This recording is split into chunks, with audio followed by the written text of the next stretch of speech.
I ran as fast as I could. It was raining, I was cold, and I was scared. Why me? Why me? Went through my head over and over again. In the end, he caught up with me and hit me with the stick he'd been holding. The next thing I remember was the playground assistant waking me up and taking me back inside. I had a headache for the rest of that day, all because I was so ugly, I deserved it. I've got a little brother who's 4 years younger than me. One day when he was 10, he was walking home from school when a boy, 1 year older than me, started being mean to him, saying how ugly his big sister was. My brother got so angry because of course he didn't want anyone talking about his sister like that. And so he tried to attack him. But the boy, 5 years older and stronger, threw him to the ground. And my brother came home that day crying, and there was blood in his hair from when he hit his head on the ground. I'm Selma, and I was born with a cleft lip.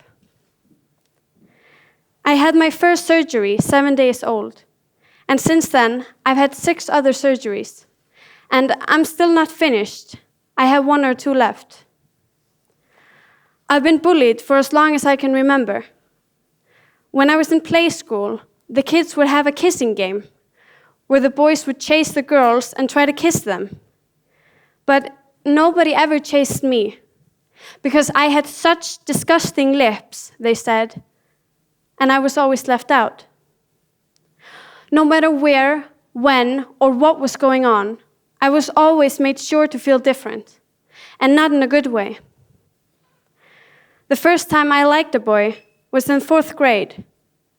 That boy told me he had absolutely no interest in me, because in his words, my face was a failure. When I was in 6th grade, there were boys that used to follow me every day, making funny faces to try and look like me. They'd do everything to hurt me, to see me break. But every time I would turn around and say, "Oh, you think I'm ugly? Well, I think you're kind of cute." I did this every time someone would say or do something mean to me, because my dad had taught me to respond to hatred with love. If I had said something mean back and humiliated them like they did to me, I wouldn't have been better than them in any way. I would have been just as mean and gone down to their level. I don't let them change me into the person they are. I've always had the ability to feel sorry for people who bully, because I believe that if one person bullies another, that person would have to be miserable. I believe that these people are trying to draw attention away from themselves, their unhappiness and problems, by humiliating other people. I realized this at an early age, and I've really always believed this and kept it in mind. Doing that has helped me discover something really important.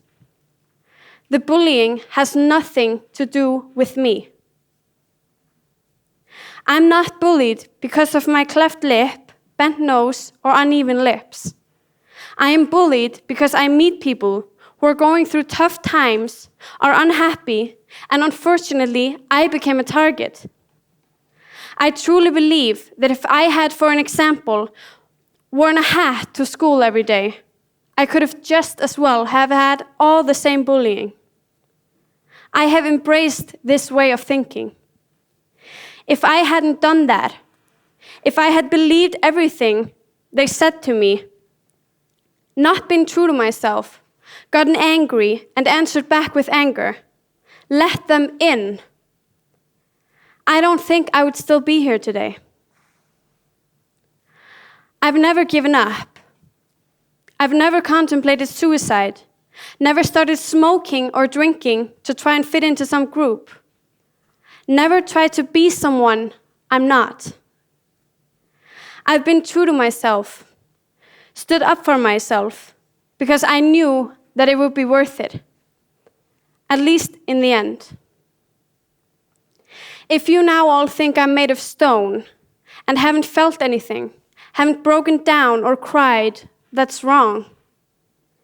I cried, I screamed, I hated myself, I blamed myself, I blamed my father. I completely broke down, again and again and again. But that's not what it's about. Of course, people are going to affect me. And of course, I listened when they called me ugly, hideous, a failure. Of course, I listened. Of course, it broke my heart. But it's not about people not affecting me, because of course they are going to do that. It's about them not affecting the person I am. Not in any way. I'm not going to let them affect the person I am and will be. I decide who I am. I am going to be me.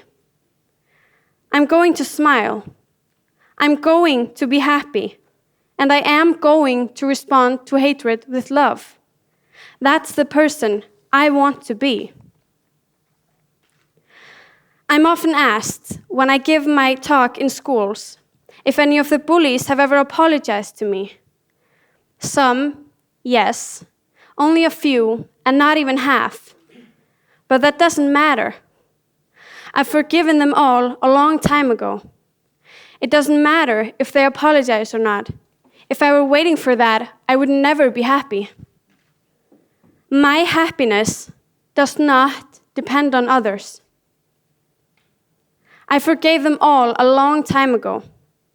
The boy that pushed my brother to the ground, the boy that knocked me out with a stick, the girls that made me feel like nothing, the boy who told me he felt sorry for whoever was going to have to kiss my disgusting lips.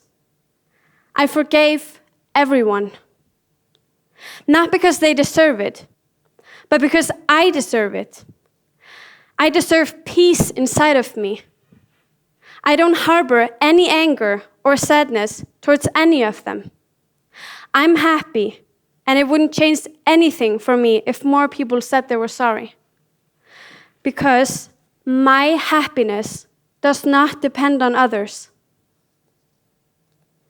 We're all special, and none of us in the same way. So if you experience others trying to humiliate you, break you down, and tell you you're something you're not, don't let them. As soon as we stop letting them get to us and letting them control our behavior and emotions, we can be the person we want to be.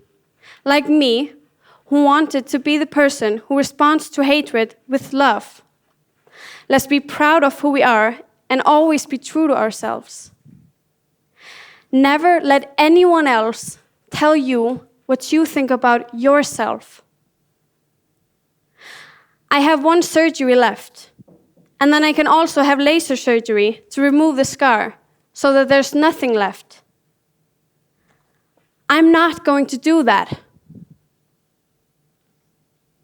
It's my scar. It's me and everything I've been through. This is me. I have a cleft lip, and I would never want to have been born without it. This has made me the person I am today, and I am so grateful for that. I am grateful for having been born like this and for seeing life the way I see it now. We don't decide what happens to us in life, but we always decide how we take it and how we let things shape us. Let's be strong, be our own best friend, and live our lives for ourselves. At last, I'm going to say again, never let anyone else tell you what you think about yourself.